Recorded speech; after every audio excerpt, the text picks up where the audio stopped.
When it comes to soda, two brands rule the world, Coca-Cola and Pepsi. But there was a third competitor, RC Cola, which had all the potential to join the big leagues, and didn't. So what exactly prevented RC Cola from becoming a global soda superpower? Originally known as Chero Cola, it was developed in 1905 by Claude A. Hatcher, a pharmacist in Columbus, Georgia. And that, in and of itself, was part of the problem: timing. Coca-Cola was founded in 1886, Pepsi in 1898, but RC Cola didn't arrive until 9 years later. That might not sound like a huge difference, but think about how much happened in the past 9 years to give yourself some perspective.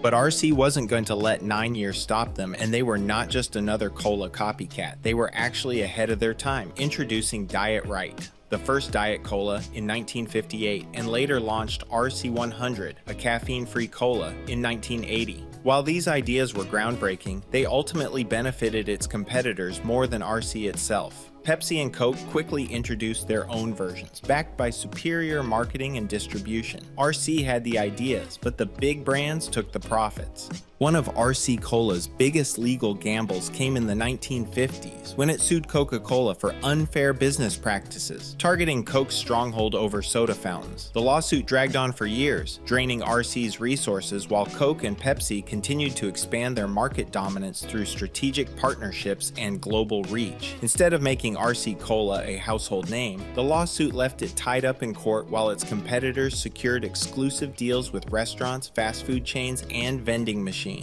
Ownership changes further disrupted RC Cola's ability to compete. It changed hands multiple times, leading to inconsistent branding and shifting priorities. In 1993, Triarch Companies, Inc. acquired RC Cola, increasing its marketing budget by $25 million annually. But even that wasn't enough to keep pace. In 2000, Cadbury Schweppes took over RC Cola as part of its acquisition of Snapple. Then, in 2008, Cadbury Schweppes spun off its beverage division to create the Dr. Pepper Snapple Group, which later merged with Keurig Green Mountain in 2018 to form Keurig Dr. Pepper, the current U.S. owner of RC Cola.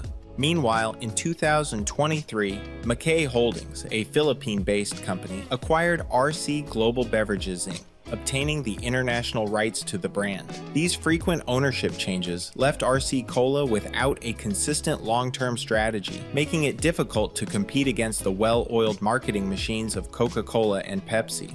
Even within Keurig Dr. Pepper's portfolio, RC Cola was left to go flat while Dr. Pepper got all the love.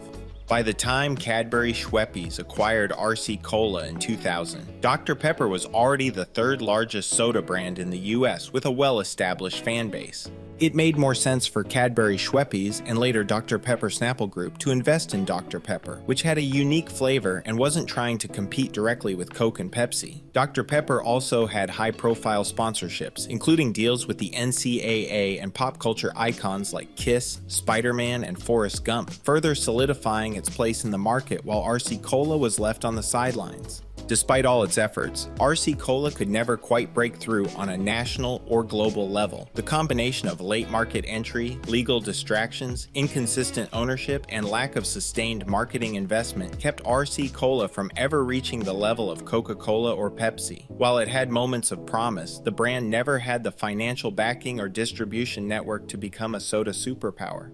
And that's why today, RC Cola remains a niche brand, a soda that had all the right ingredients but never quite made it to the top.